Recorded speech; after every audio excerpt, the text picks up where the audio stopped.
Good afternoon, everybody. We want to welcome everyone back for the episode two of season 2 of the Legal Zone. I'm your host, Regina Campbell, and today we have the pleasure of bringing on a speaker, very well-known, world-renowned person, attorney, Mr. George Bermann, that is going to help us and be able to answer some questions for us today.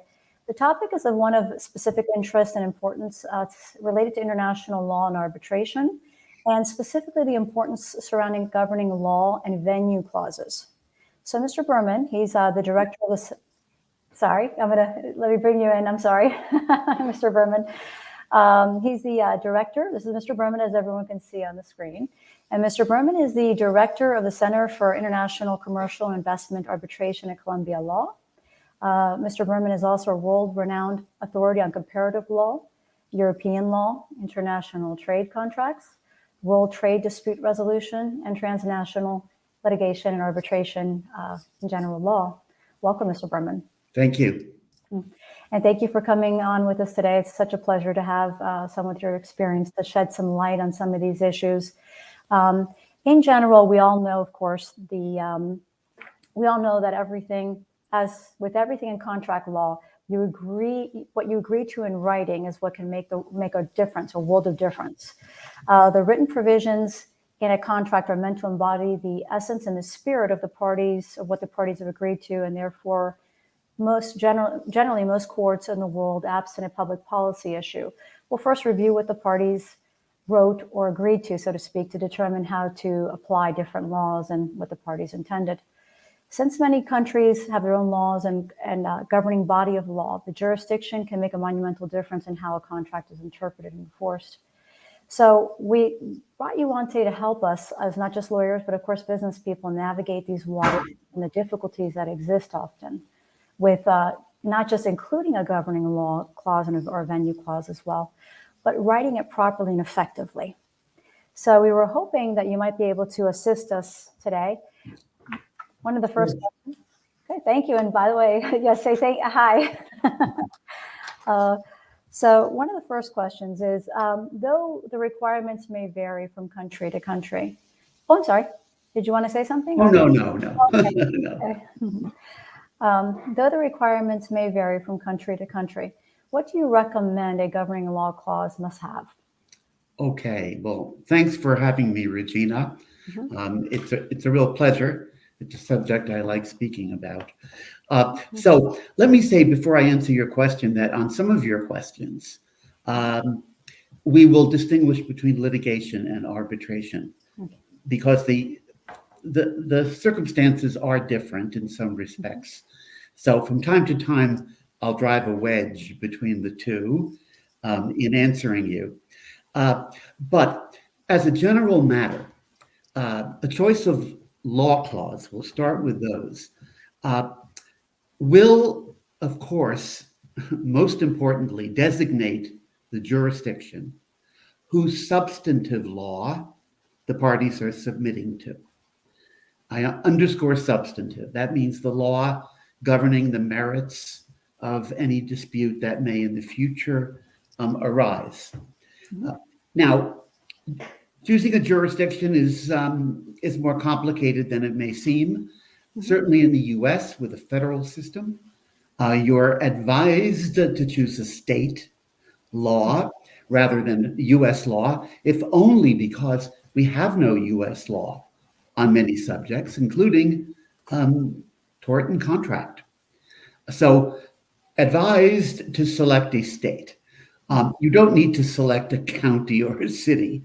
No, select a state and bear in mind that whatever the substantive law of that state is presumptively the law in accordance with which your rights and obligations will be defined. So, Regina, that's paramount.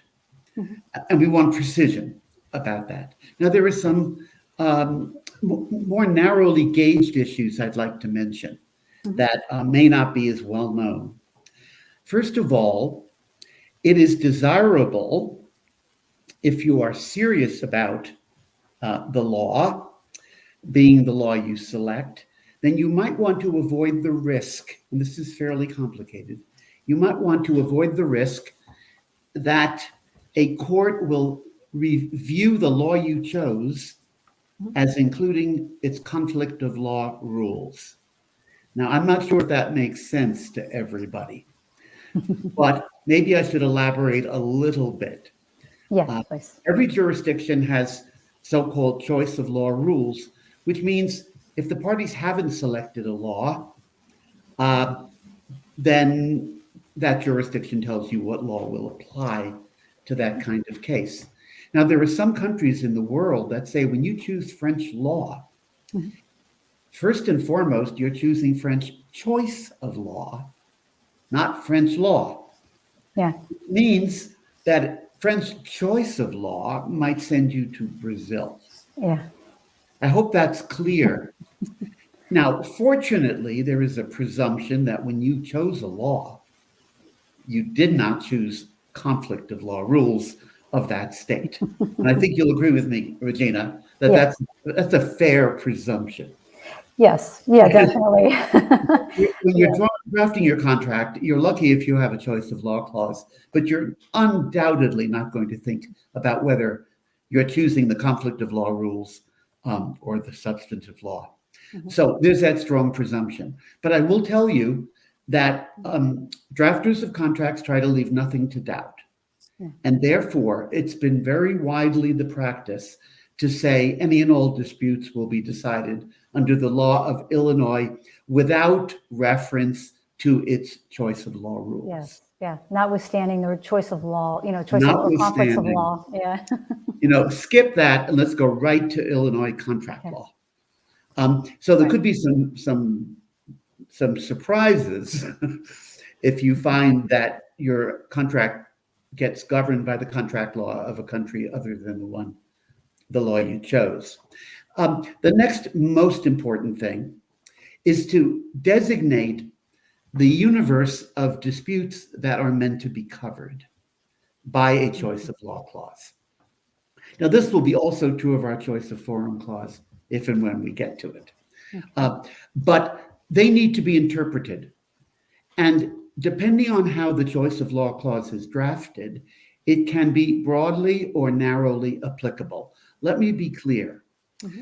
If you draft a choice of law clause in such a way as the following, any and all disputes, I want to back up. This contract shall be governed by and construed according to Brazilian law. Just take that as my example. That choice of law clause may be considered to apply only to contract cases. Let me repeat this. If your choice of law clause says this contract shall be governed by and construed in accordance with the law of Brazil, then what you have designated is Brazilian law for your contract cases. Right. Now, practical business people, if they really want a choice of law clause, probably want more than the contract law of that state. They want a product liability suit to be governed by the law of that state. They want a tortious interference with contract. Right. So decide what it is you want to be governed by it. Most people want more rather than less. And I assume they don't want the confusion either, right? Yeah. Usually you want a body of law and you're not really thinking about what the outer boundaries of the lawsuits are that you want governed by that law. So the way to do that, the way attorneys do that, is generally to say something much broader than what I have just said. Rather than say the contract shall be construed in accordance with or governed by, you say something along the following lines. Any and all disputes that may arise out of or relate to this contract shall be governed by the law of Brazil. So arising out of or related to, that's the standard language for breadth. Don't just say arising out of, because that may be read as, again, contract cases Contract. only. So if you want to have an IP claim covered, if you want a product liability covered, if you want an antitrust suit covered, related to is very important language. So that was a long answer. And I know you have many questions, so I'm going to stop there on that one, but you can trust me, there's more to say. Yes, I know there's so much more. And I'm glad you touched upon the fact that if you're not careful, you're actually too narrowly defining it. You want to make Yes. sure you're doing something with purposeful intent, because if not, the court will just see it that way. Yes. You said The court contract will- language. Yeah, the court will read your contract just as you said. Yeah. And if you said, I want my contract construed according to Brazilian law, they're going to say, that's fine. We'll construe the contract. But otherwise, the law will be governed by the law we designate Yes. under our choice of law rules. Yes, which can make a huge difference, like we're talking about with torts or other issues and intellectual property rights and everything. Absolutely. So I hope that was useful. Absolutely, absolutely. In general, though, do you find that in most countries they also require, of course, or they require a governing law clause to be in writing? I assume there's certain minimal requirements, right? Actually not. Oh, wow. Okay. In most jurisdictions, contracts themselves, except in very special categories, do not need to be in writing. Even the contract. Oral contracts are well known. I mean, it's not advisable. Yeah, exactly. Not advisable to leave your contract in oral terms. Right. But no, there's no particular requirement. If you ask me this question about choice of forum clauses, we're not there yet. But Yes. if you were to ask me, I would give you a different answer. Well, would you like to go there first? I mean, would you like to go there now? No, let's stick with choice of law, because I think that's the sequence of your questions, or am I mistaken? No, you're correct. Yeah. And just remind me to go back to that one, if Okay. you can recall. Yes, absolutely. Thank you. So in general, it can vary significantly from country to country, but there is some norms like you're indicating, right? That Yes. it doesn't necessarily have to be in writing. I assume one of the things that the courts may look at, even if it is oral, again, not advisable, but did the parties intend, I guess, to be bound by certain contracts? I think they would look at extrinsic evidence or some evidence as to what they might have intended, or they would just purely apply the law like one. If you're talking about the choice of law clause itself, Yeah. then yes, the plain meaning rule. These are not complicated clauses. Gotcha. This will be a lot easier than some of your contract clauses. Gotcha. Okay. So you can rest assured that if you say any and all disputes arising out of or related to this contract, it will cover it all. Okay. I can't resist telling you, though, that this practice of allowing parties to choose their own law is, I won't say of recent vintage, but if you go back enough decades, that wasn't allowed. Parties were not allowed to choose their law. We assume it now, and we've assumed it for decades now. But there was a time when choice of law clauses were viewed as against public policy and unenforceable because parties do not have the authority to tell courts what law to apply to the disputes that come before them. That probably sounds rather quaint to you right now, but we live under a regime of party autonomy as it goes. I just don't want people to assume that it would necessarily have to be that way, because at one time it wasn't. Right. Okay. So it's a benefit, and I think that's why courts also probably look at what you did write and what you did agree to with Oh, yes, more. all the more reason. Yes, makes sense, definitely. So the question number 2 I had is, are any of the other factors to be considered in drafting a governing law clause? Should you consider, of course, there's favorability in one, maybe a country versus another for industries. Right. But is there something else that you would also recommend that we don't always know, right? Very good. Yes, here will be a simple answer. Before you choose a law to put in your contract, this is my advice, you should try to anticipate what kind of dispute is likely to arise. Now, sometimes that's not feasible, but let me give you an example of where it is feasible. In distributorship contracts, almost invariably, the claim will be that the manufacturer abusively and prematurely terminated the distribution agreement. So it will be a claim by the distributor against the manufacturer. And therefore, we know with high level of confidence what the dispute is going to be. We don't always, Regina. I'm giving you an unusual example.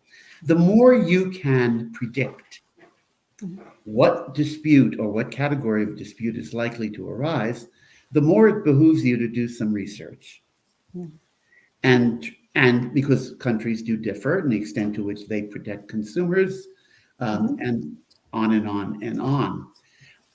So my answer to your question is yes, but in proportion to the predictability of the disputes that are apt to arise. Okay, that makes sense. And as you indicated, some countries are also more friendlier towards transparency or trying to bring in the business also. So a little bit more friendlier to yes, and they want to be known for that as well, right? They want to be known for liberality toward party autonomy. In arbitration, I just want to insert here that you're not only going to choose a governing law, but you're going to also choose a seat of arbitration. Now, I don't know if you want to go down the arbitration rabbit hole right now, but this is one of the examples I was alluding to where there are some differences. So just to round this out, in arbitration, you should not only select your governing law, but select the seat of the arbitration that will take place, because that arbitration will be governed. The arbitration itself, as a process, will be governed by the law of arbitration of the seat. And the law of arbitration of the seat is not the same in all jurisdictions. And some jurisdictions are regarded as more arbitration friendly than other jurisdictions are. So I would just say this, on many of the questions you're asking me and are going to ask me, the answer will be bifurcated between litigation and arbitration. This is a good one. Yes, and that's one of the examples I was going to go into, or I was talking about what would be the difference if you, in a governing law clause, which I presume also would go into the venue clause as well, in making sure it's clear that you choose arbitration versus litigation, and that you've successfully written it that way. So there's even if there's a question as to whether you intended to arbitrate, the question of arbitration goes to an arbitrator first, versus now litigating whether the intent to arbitrate should go here or there. It becomes another fertile ground for litigation, right? Well, and there are standard form arbitration clauses. Most parties that choose to arbitrate their disputes select an arbitral institution. The International Chamber of Commerce, the American Arbitration Association, the London Court of International Arbitration. They select that. So we know they've chosen arbitration. Right. Because the vehicle they've chosen is an arbitration institution. I've seldom seen a case where it was unclear that whether arbitration was contemplated or not. In the interest of full disclosure, though, there is, and this is a detail, but there is something known as an expert determination. Now, let me just explain. Parties are entitled to delegate to a decision maker one or more factual findings, not legal issues, but factual issues. And if they do that, they don't go to arbitration, because arbitration is about the application of law. So just to make this very concrete for you, I sat in one case where there was a rupture of a cable underwater, and the parties agreed very sensibly that since they had a dispute over who was responsible, they would first have an expert determination as to where the leak occurred and all the scientific and technical stuff. They Okay. wisely said, we don't need an arbitrator for that. We need an expert Okay. for that. And when that was decided, Mhm. then I'm the arbitrator, Mhm. and those facts have now been determined. And I will proceed to the issues that are appropriate for me. So I would say the only real confusion might be if what you intended was expert determination. Okay. Okay, so I've seen a couple of cases more recent. And actually, I do see arbitration clauses written much more clear. Like they'll say that, the American, Oh, yeah. arbitration. But every so often, someone will say, especially when you have small business owners, we agree to arbitrate in the event of a dispute. And it's sort of like, Yes. what does that Well, mean? what they've opted for has a Yeah. name. Mhm. It's called ad hoc arbitration. Yeah. Ad hoc only here means Yeah. non-institutional. So there are no ground rules.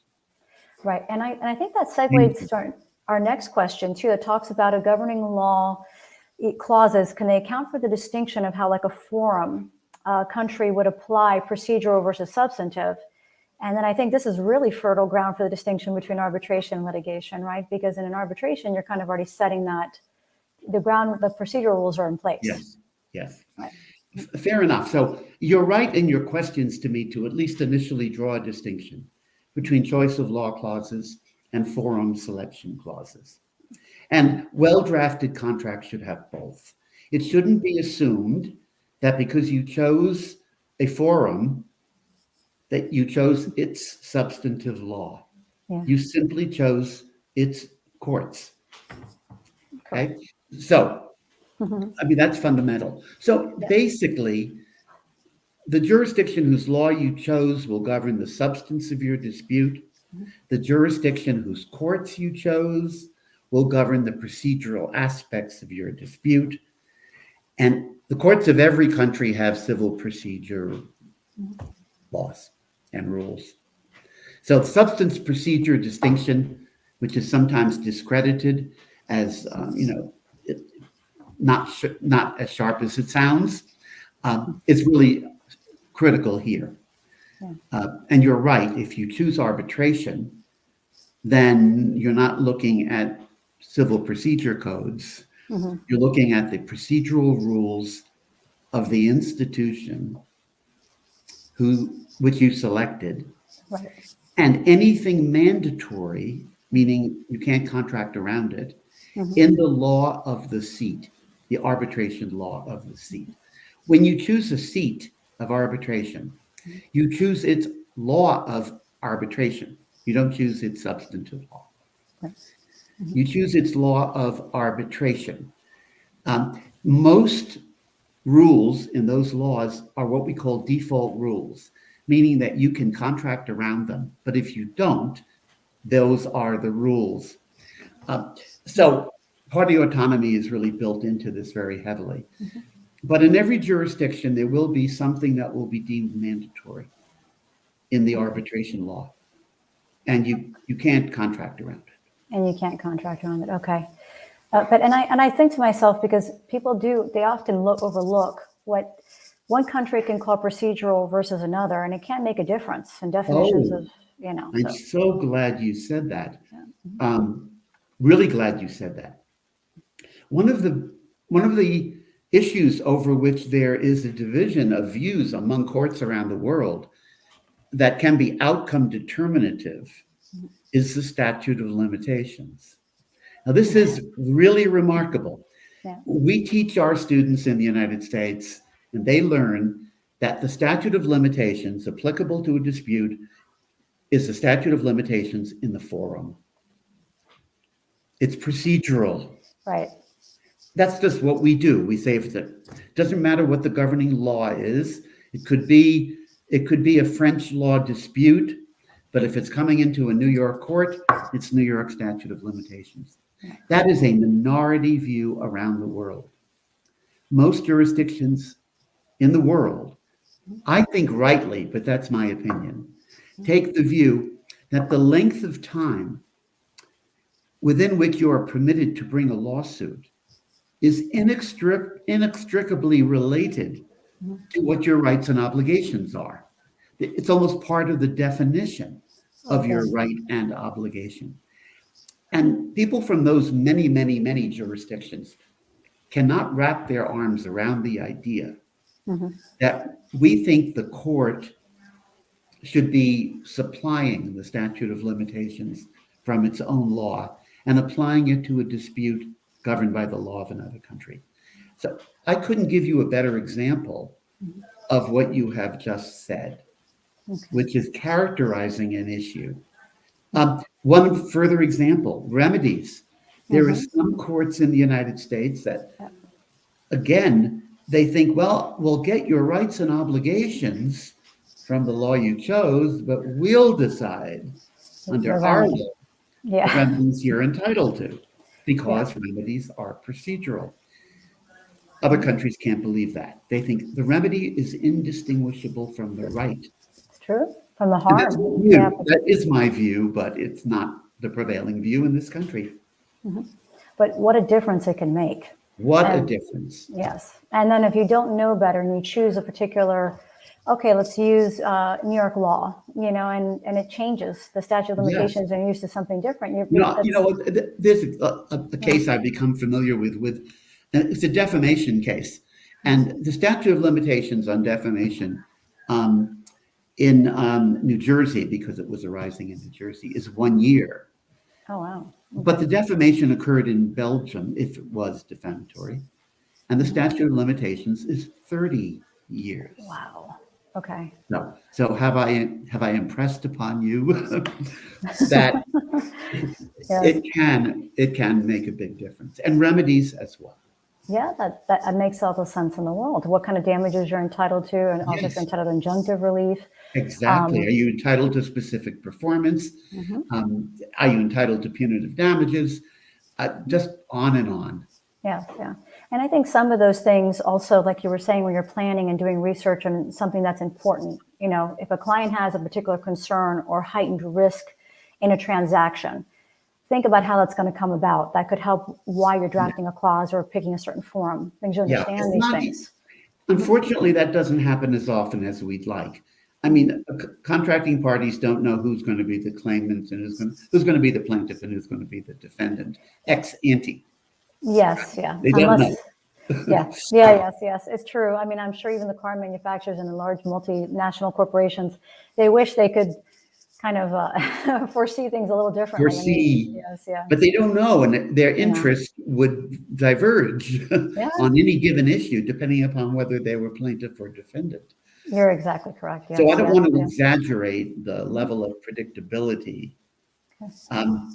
You asked about other considerations on choice of law. Let me just say this. You did ask me, I think, about whether the body of law would be well suited for the subject matter. And that is interesting. As an example, parties very often, international contracts, choose the law of the United Kingdom, even though the United Kingdom has nothing to do with their case, because they think, rightly or wrongly, that English commercial law is the soundest body of commercial law there is. They may choose English courts, but we're talking about the law now for a moment. So you could say, I want that body of law, even if it's unrelated to my transaction, because of what I think is the expertise or the leanings or the biases, whatever it might be. Right. That's of that law. Yeah.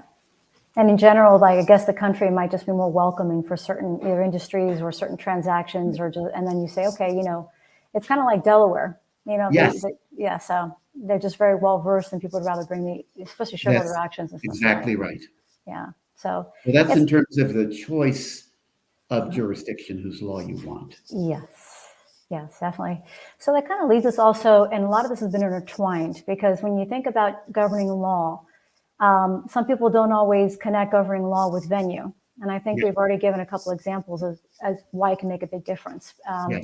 So when we talk about, venue or jurisdiction clauses, Talk to me about some of the other factors that you would think that are necessary, and also why it makes such a distinction so everyone can understand. And then we gave a little bit of an example in procedural and substantive, but why it's so important also to pick where the court, where's the dispute going to happen? Of course. Well, where the dispute is going to be litigated, let's say, rather than the underlying transaction. So where the dispute is going to be litigated, well, there are so many factors that parties will take into consideration in determining what is the optimal court, or whose courts, which country's courts are the optimal courts. Now, one obvious, if you think your own home court will tend to favor you, then you will prefer that. Your adversary won't. Right. That will probably not fly. But I mentioned the UK when I mentioned expertise in commercial law. But there are other factors about courts. You've got to determine, frankly, unless you don't care about it, whether there's competence, whether the courts are competent, whether the courts have intolerable delays.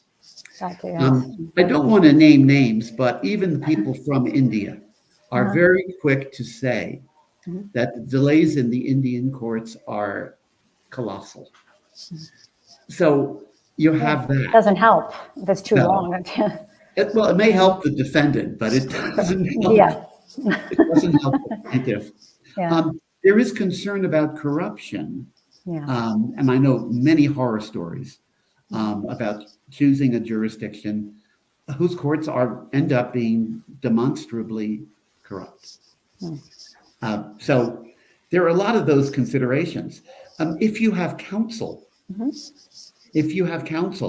whom you have great confidence and whom you use with some regularity, then it's good to choose the jurisdiction where that counsel is based. That counsel knows the court. The counsel is obviously admitted to the bar, but even he just knows the court. Now, I've just given you a scattering of considerations in choosing your court, but let me say here that the degree of party autonomy in choosing a court may be somewhat less than the autonomy in choosing a law. And that may not be obvious why that is so, but sometimes our courts are more concerned about whether you've chosen a court where you won't get justice. Now, one view is, well, you chose it, and that's the end of the story, right? You chose it. However, we do have a very important Supreme Court decision on this question. It's called the Bermann case, as in Bremen, Germany. And it's well worth reading if anybody's interested. And it tells you that choice of forum clauses are valid, presumptively enforceable, to be construed favorably, but not if sending a case to that court would be contrary to the public policy of the court you're in. Not, and this is the more interesting thing, not if you would not have a cause of action in that court. So there are some limitations. I think anybody interested in the conditions to which party autonomy in choice of court is subject should take a look at the Bremen case. Okay, fantastic. So also I have to assume with arbitration, you would think that kind of gets you over some trouble, right? You think, okay, well, arbitration, and we're going to go by arbitration's rules procedurally and we'll apply certain laws. But is there a difference in venue? Because let's say, okay, I'm not going to your place and you're not going to go to my place. Okay, let's fair put someone enough. in the middle. Yeah. So let's talk about the arbitration clause. So you're not choosing a court, you're choosing a seat of arbitration. That's very different. When you choose a court of whatever country you like, You're choosing its judges. Yeah, that, yeah. Mhm. You're choosing its civil procedure law, its view of any number of things, evidence, whatever it might be. So that's a choice. Once you make that choice, you've made many choices you don't even know you've made Yeah. by choosing a court. When you go to arbitration, you have chosen the arbitration law of that country, and that's all. Okay. The arbitration law of that country. So before you choose a seat, it's advisable to familiarize yourself with the arbitration law of the country. They differ.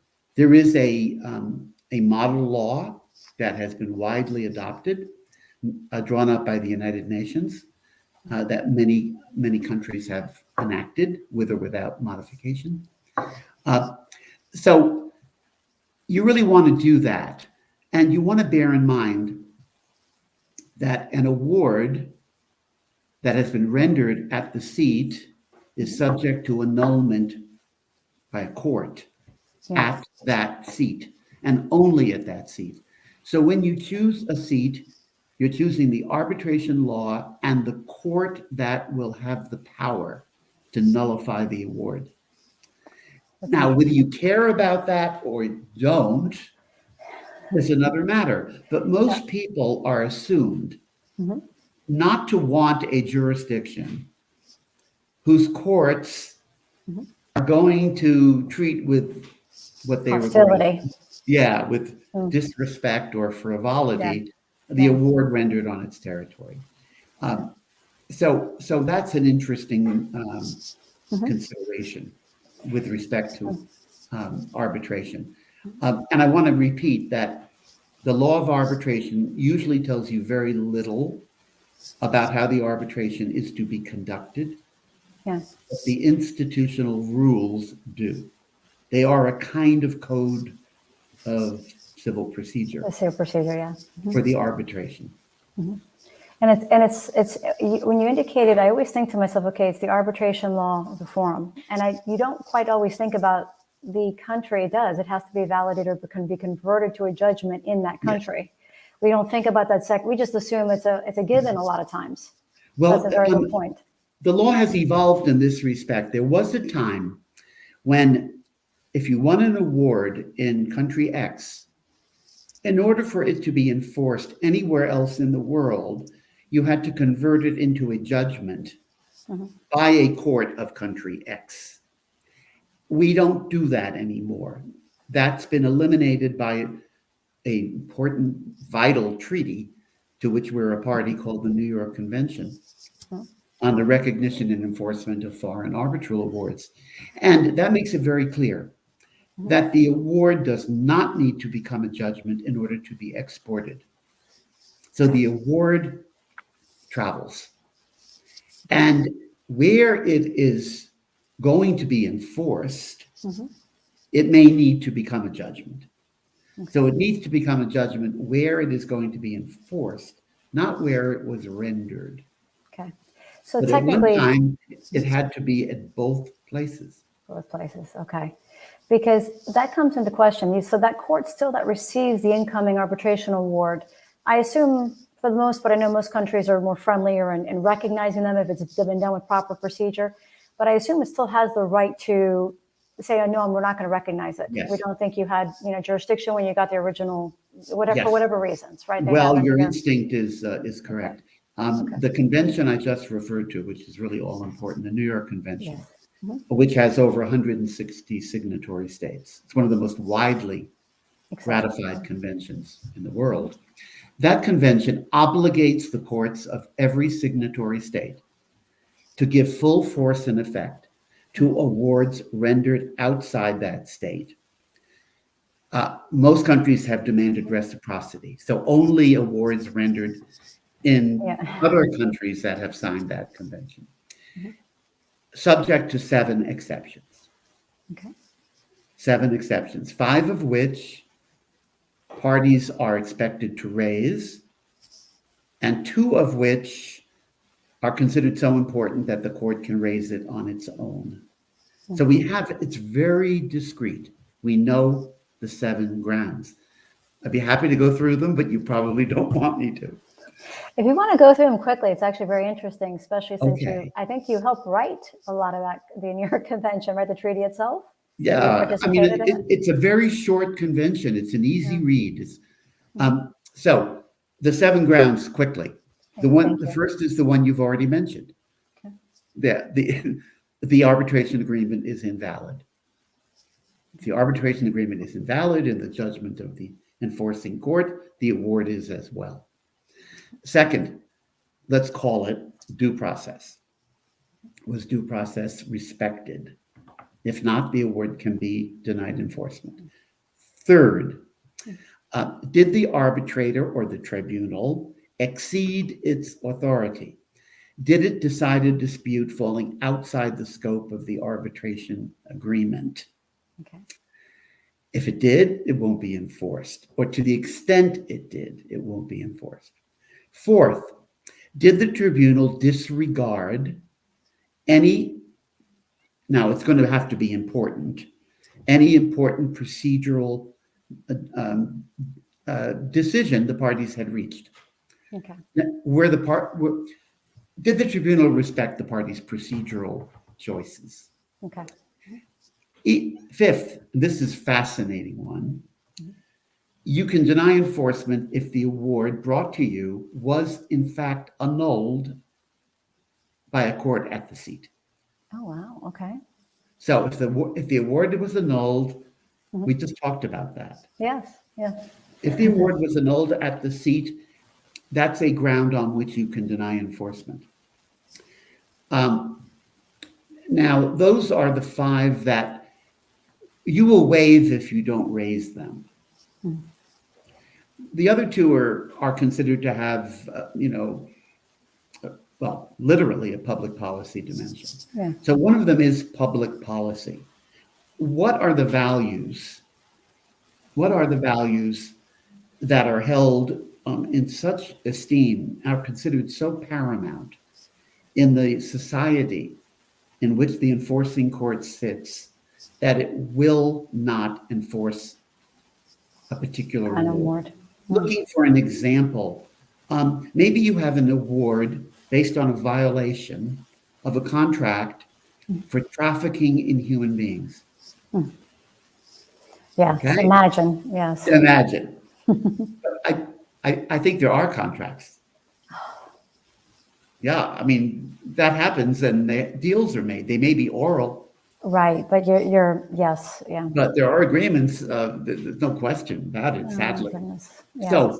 So I'm just giving you a rich example. Yes. Yeah. Of where a court would say, well, there's nothing else wrong with this award, but that's wrong with this award. Yeah. We won't enforce it. And finally, and this is, I think, very important to know, the court where the award is brought may regard the dispute as one that is not legally arbitrable. Okay. Arbitrability is an important concept. Every country in the world, without exception, treats some kinds of disputes as non-arbitrable because they feel that those cases belong in courts and courts only. They could be matrimonial cases. They could be antitrust cases. To give you a sense of... Yes. So every country decides for itself. We in this country, in the US, have very few claims that are not arbitrable. Yes. Very, very, very few. But some countries have very broad non-arbitrability. So if you bring your award to a country that says, that kind of claim is not arbitrable, it can be denied enforcement. Wow. All these 7 grounds are viewed as permissive, meaning that the court may deny enforcement, but it is not required to. It could enforce it even if one of these were present, which doesn't usually happen. Doesn't usually happen. But, there you go again. We still have the element of foreign law and human beings. So at the end of the day. I know you see this, Regina, you're a lawyer, but and that was everybody listening, none of these grounds, none, implicates the merits. And that is fundamental. Okay. The substance of the dispute, the merits, the rights and obligations of the parties, the quantification of damages, not reviewable, either by the annulling court or the enforcing court. So you have to impugn, you have to be impugning the arbitration agreement or the arbitral procedure. Right. Or the bias, maybe also. Or the right? bias, Yeah. Or the offense to public policy, or non-arbitrability, but not the tribunal got it wrong. Right. They're not the merits. You're not getting you're not getting an appeal. And there is no appeal in arbitration unless you specifically contract for it. Parties seldom do. But some of the institutions are changing their rules to accommodate arbitration appeal. Yeah. Yeah. I've been seeing that. I think they're not satisfied with leaving it in the arms. Well, you know what they're worried about? People love arbitration because they think they're going to save time and money and formalities. But, you know, if a tribunal really runs amok, if it really makes an egregious error of even of law, it's not remediable. No, I know. That's it's a little scary sometimes as well. It is a risk it's a risk you're taking, and you can't complain. You need to have your eyes open. You run the risk that an arbitral tribunal will be foolish, will maybe even be dishonest, but without your being able to prove it. Right. Okay. Right. No, it's true. And you have no recourse, except you can try to annul it. Yes. You can try to defeat its enforcement in another country. It's very limited. But the grounds are limited. Yeah, they're limited. So that's kind of why it's international litigation. I mean, it's hard enough when you go from state to state that has its own difference in laws and the way they apply them. Going from country to country, that could be a civil law country. You're coming from a common law country. So there's so many distinctions, but then again, they both have perils and things to be concerned with. But in terms of enforcement, there is a parallelism. If you get a judgment from France, it too would need to be enforced in the United States. That's true. So we will also look at foreign judgments. That's true too. Yes, yes. So foreign judgments will get scrutinized. Arbitral awards will get scrutinized, ordinarily only on the grounds of the sort that I went over with you. All right. Wonderful. I thank you for being a little more patient and going over the 7 points, because you have so much knowledge, and I think it's so important to know that. There's a lot. There's a lot out here. Yes, I know.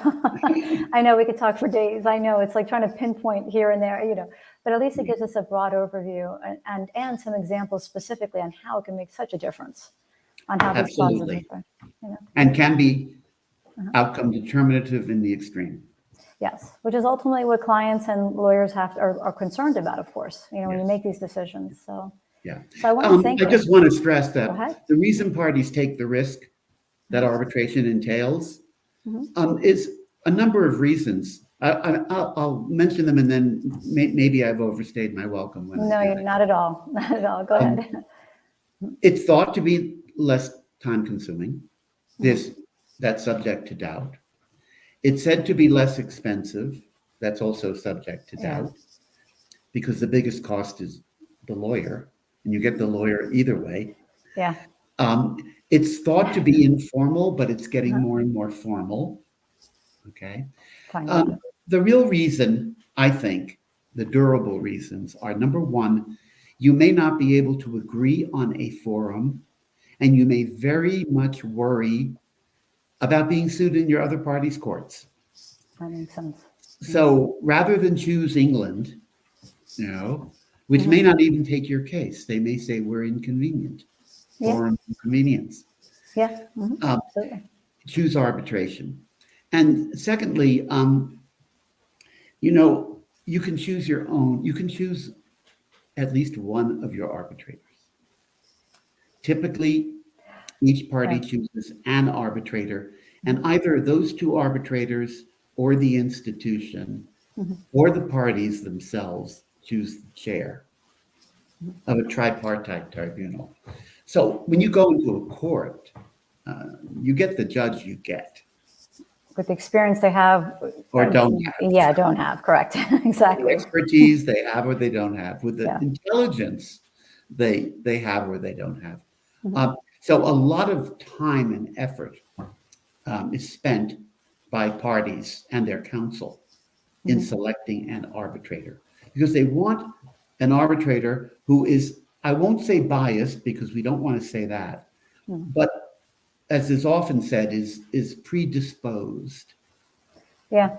to, I I mean, mean, that's a or to loaded. understand like what it, because Yeah. that's another thing. If you're talking about really complex issues with your IP or engineering or anything of that nature, you don't want someone that's learning this stuff. You want someone with an engineering Exactly. background or a patent But background or you something. also want someone you think will be sympathetic to you, Of course, of course, and how of course. so Yeah. you want that, and you want an arbitrator who you think will have a clear capacity to influence the chair. Is he or she well spoken? Mhm. Is he or she persuasive? Does he or she good at constructing arguments? Does he or she exemplify or exude a sincerity and earnestness? Mhm. It's really very interesting. It I is. think parties do like that they're going to be able to put on that panel someone of their choosing.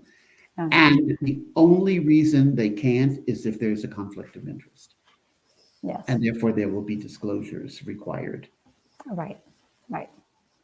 I mean, I do find it to be, initially arbitration seems to be less contentious when you start it.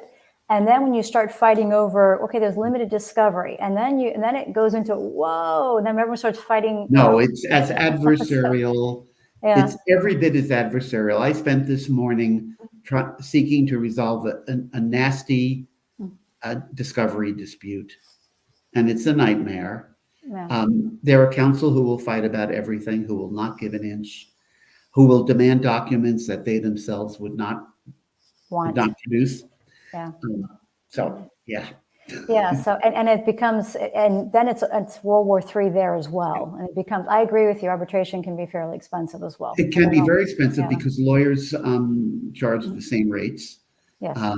And they may have fewer hours, but maybe they won't Right. bill fewer hours. We really don't know. Yeah. So they're two different worlds, and I teach both. I teach both subjects, and I sit as an arbitrator. I don't sit as a judge, but I sit as an arbitrator. So I'm constantly thinking about the comparisons between the two, which is why it was very good that you invited me to draw some distinctions where they're apt. Yes, definitely. So, and I want to thank you so much for coming. It's been so informative, and I'm sure our guests love having you here and hearing all these good points and someone with a great experience on this issue. And it is, I think, a very important. It's a very important topic. I know it's maybe not usually the substance or the meat of a contract per se, but you'll be surprised at the end of the day, it could be so important. Yeah, and I'll just close by saying sometimes the litigation or arbitration department of a firm, a large firm, regrets that the transaction lawyers, doesn't know. their colleagues, didn't think about any of this. Yes. I've been on the litigation side going, Yeah. I wish this contract said that. Yeah. And they call this, they call the choice of law and choice of forum, sometimes they call them 11th hour issues. And you know what that means. I know what that means. A lot of crying sometimes, but yes, so, but in general, no, I do. It's very, very important. That's why I thought to do a podcast on it, and for business owners and lawyers. I hope it was what you wanted. Absolutely. And thank you so much for coming. I appreciate it very much. It was actually a pleasure. Thank you. Thank you. And we want to say thank everyone for joining us. If you'd like to see this podcast, it will be available to download and review. And so will Mr. Bermann's credentials and information if you ever would like to contact him or use him for anything. As you can see, he's very knowledgeable and probably very helpful, it sounds like, and a good arbitrator. So we want to thank everybody and stay tuned for our next episode. We actually going to have part 2, where we're going to bring on, I think it's Carolyn Lamb, also as one of the experts here to talk about her experience in litigation as well in the subject matter. So thank you, everybody, and everyone have a great weekend, and everyone stay safe. Thank you. Bye-bye. Thank you, Mr. Bermann.